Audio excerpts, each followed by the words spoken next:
ಕೇಳಿದ್ರೆ ಅದುವೇ ಪ್ರಥಮ ರಾತ್ರಿ ಎನ್ನುವ ಹಾಗೆ ಹೇಳಿದ್ರು. ಇಂದು ನಮ್ಮ ಪ್ರಥಮ ರಾತ್ರಿ. ಯಾವ ಸಂದಿಗ್ಧ ಸ್ಥಿತಿಯಲ್ಲಿ ನಾವು ಮದುವೆ ಆದರೂ ಸಹ ಗಂಡ ಹೆಂಡಿರು ಸುಳ್ಳಲ್ಲ. ಈ ಹೊತ್ತು ನಾನು ತಂದಂತಹ ಈ ಕ್ಷೀರವನ್ನ ಸೇವಿಸುವುದರ ಮೂಲಕ ನನ್ನನ್ನು ಕ್ಷಮಿಸಿದ್ದೇನೆ ಎನ್ನುವ ಹಾಗೆ ಒಂದು ಮಾತಾಡಿದ್ರೆ ಸಾಕು. ಕ್ಷೀರವನ್ನು ಕೊಡುವಂತೆ ನಡೆಯುತ್ತಾನೆ ಅವನ ಬೇರೆಯುವುದರಿಯ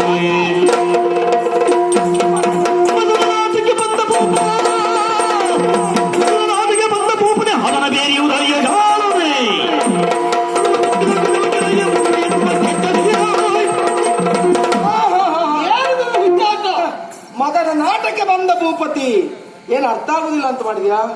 ಪಾಪ ಬಹುಶಃ ಕಾಯ್ತಿದ್ರು. ಯಾಕೆ ಈಗ ನನ್ನ ಹೆಂಡತಿ ಬರ್ತಾಳೆ, ಇವತ್ತು ನಮ್ಮ ಶುಭ ಶೋಭನ ಎನ್ನುವ ಹಾಗೆ. ನಿರಂಜನ, ಏನು ನಿನ್ನನ್ನು ಮದುವೆ ಆದದ್ದು ನಿನ್ನ ಜೊತೆಗೆ ಸಂಸಾರ ಸಾಗಿಸುವುದಕ್ಕೆ ಎನ್ನುವ ಹಾಗೆ ಭಾವಿಸಿದೇನೋ? ಮತ್ತೇನು ಅದಲ್ಲವೇ ಅಲ್ಲ.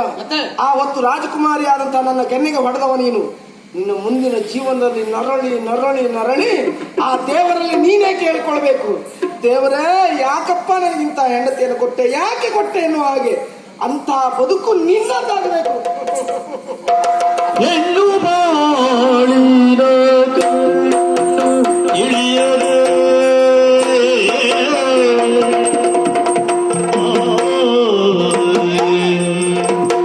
ಹೆಣ್ಣು ಬಾಳಿನ ಕಣ್ಣು ತಿಳಿಯದೆ ಮಣ್ಣುಗೂಡಿಸಲೇ ಭಾಗ್ಯವ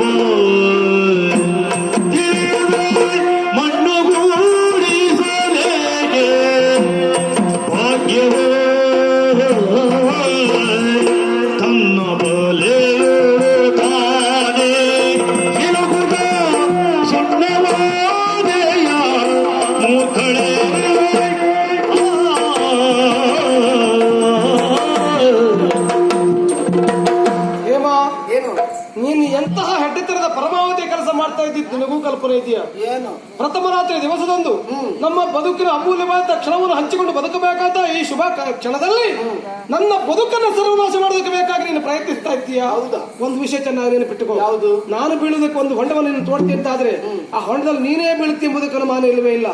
ಮತ್ತೆ ಮತ್ತೊಬ್ಬರ ಕೆಡಕನ್ನು ನಾವೆಣಿಸಿದೆವು ಅಂತಾದ್ರೆ ನಾವೇ ಕೆಟ್ಟು ಹೋಗ್ತೇವೆ. ಮತ್ತೆ ಕಲ್ಪನೆ ನಿನಗಿಲ್ದೆ ಹೋಯ್ತಲ್ಲ. ಇಲ್ಲದೆ ಇದ್ರೆ ನಾನು ಸರ್ವನಾಶ ಆಗ್ಬೇಕಾ? ನಾನು ಕಣ್ಣೀರು ಹಾಕ್ಬೇಕಾ? ನಾನು ಸಾಯ್ಬೇಕಾ? ಪರ್ಯಾಯವಾಗಿ ಏನಾಗ್ತದೆ ಕೇಳು. ನಿನ್ನ ಕೊರಳಿಗೆ ನಾನು ಕರಿಮಣಿ ಗಟ್ಟಿಯಾಗಿ ಹೋಗಿದೆ.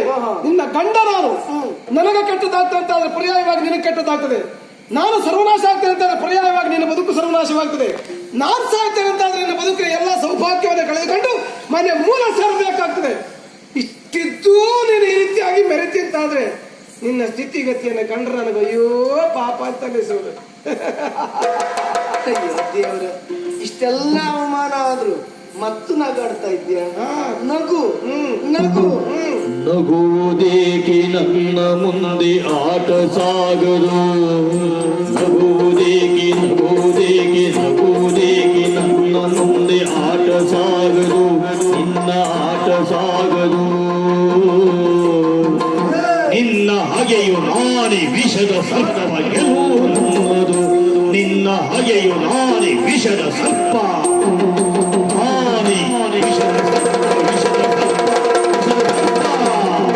ಗೆಲುವು ನನ್ನದು, ಸೋಲಿಲ್ಲದು.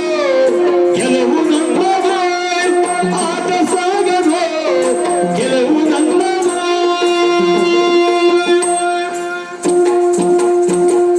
ಮೇಲೆಗೆ ಕಾಲು ಚಕ್ರ ಆಟದಿಲ್ಲದು. ಮೇಲೆಗೆ ಕಾಲ ಚಕ್ರ ಆಟದಿಲ್ಲದು. ನನ್ನ ಆಟ ನಿಲ್ಲದು. ನಮ್ಮ ಬಾಳು ದೇವ ಸೂತ್ರ ಗೊಂಬೆ. ನಮ್ಮ ಬಾಳು ದೇವ ಸೂತ್ರ ಗೊಂಬೆ. ಸೂತ್ರ ಗೊಂಬೆ. ಗೆಲುವು ನನ್ನದು, ಆಟವಿಲ್ಲದು.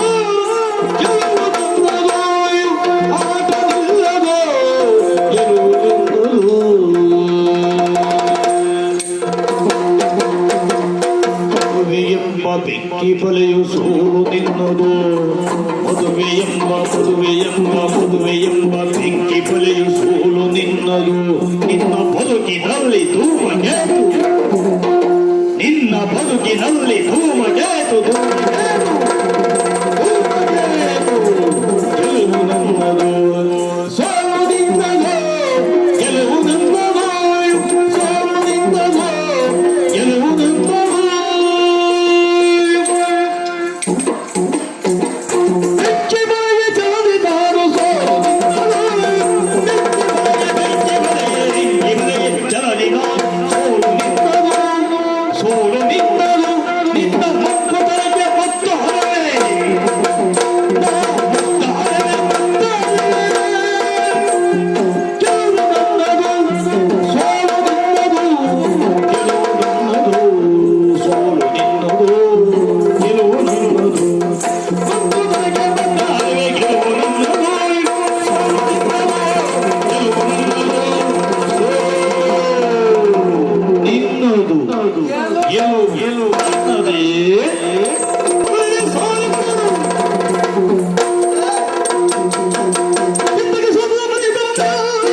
ಪ್ರತಿಕಾರದ ದ್ವೇಷವನ್ನು ತೀರಿಸಿಕೊಳ್ಳಿಕ್ಕೆ ಬಂದಿದ್ದೀಯಲ್ಲ, ಹಿಂದೆ ಬಂದ ಹಾಗೆ ಹೋಗುವುದಲ್ಲ, ಕೊಂದು ಕಳ್ತೆ ನಿನ್ನನ್ನು.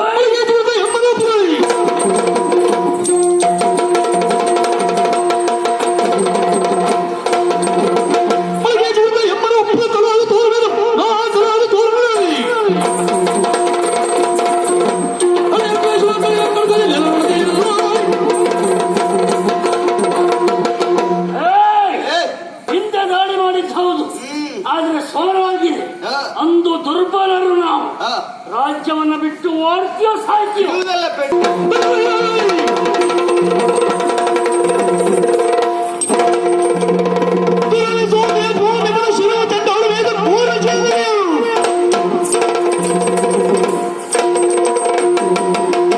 ಸೋತಿರುವಂತ ಇವನ್ನ ಬಿಡುವುದಿಲ್ಲ.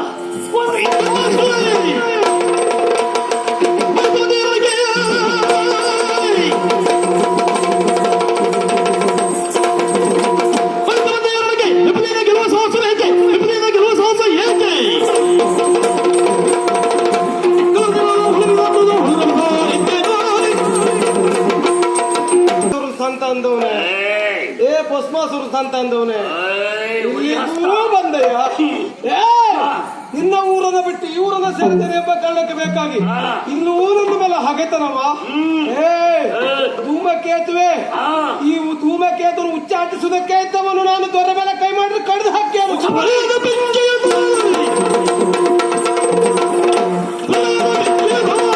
ನಿಮ್ಮ ಮಳೆಯಳು ಬಂದೆಯ ನೀರು, ನಿಮ್ಮ ಮಳೆಯಳು ಬಂದೆಯ ನೀರು, ಅದು ಕುಡಿದರೆ ನೀರೇ ಗಂಡು.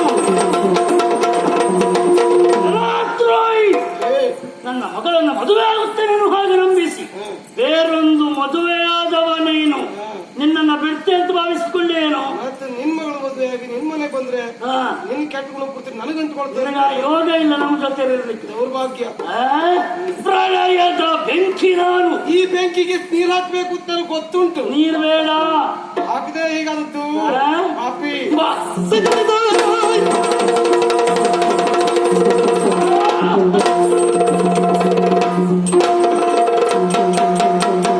ಅಯ್ಯೋ ನಿರಂಜನ, ನಿನ್ನ ವ್ಯಕ್ತಿತ್ವ ಎನ್ನುವಂತದ್ದು ಚಿನ್ನದ ಹಾಗೆ.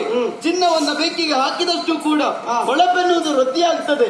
ನಿನ್ನ ಧೈರ್ಯ ಸ್ಥೈರ್ಯ ಎನ್ನುವಂತಹ ಚಿನ್ನವನ್ನ ಸಂದಿಗ್ಧತೆ ಎನ್ನುವಂತಹ ಬೆಂಕಿಗೆ ಹಾಕಿ ಸಹಾಯ ಎನ್ನುವ ಹೊಳಪಿನಿಂದ ಬೆಳಗುತ್ತಾ ಇದ್ದೀಯ. ನನ್ನನ್ನ ಅದಷ್ಟು ಬಾರಿ ಪ್ರಾಣಾಪಾಯದಿಂದ ಪಾರು ಮಾಡಿದವ ನೀತೀಯ. ನನ್ನ ಮಗಳ ಬಾಳ ಪಲ್ಲಕ್ಕಿಯನ್ನ ಏರಿದವ. ಈ ಊರಿನ ಹಂಸ ಪಲ್ಲಕ್ಕಿಯನ್ನ ಏರುವ ಶಕ್ತಿ ಸಾಮರ್ಥ್ಯ ನಿನಗೆ ಉಂಟು. ನಾನೇ ಕೊಡಿಸೋರಿದ್ದೆ. ಹೊರೆಯೊಳಪ್ಪಣೆಗೊಂಡು ಮುಂದಕ್ಕೆ ಬರೀ ನಿರಂಜನ ಮಾರ್ಗದಿಯೇ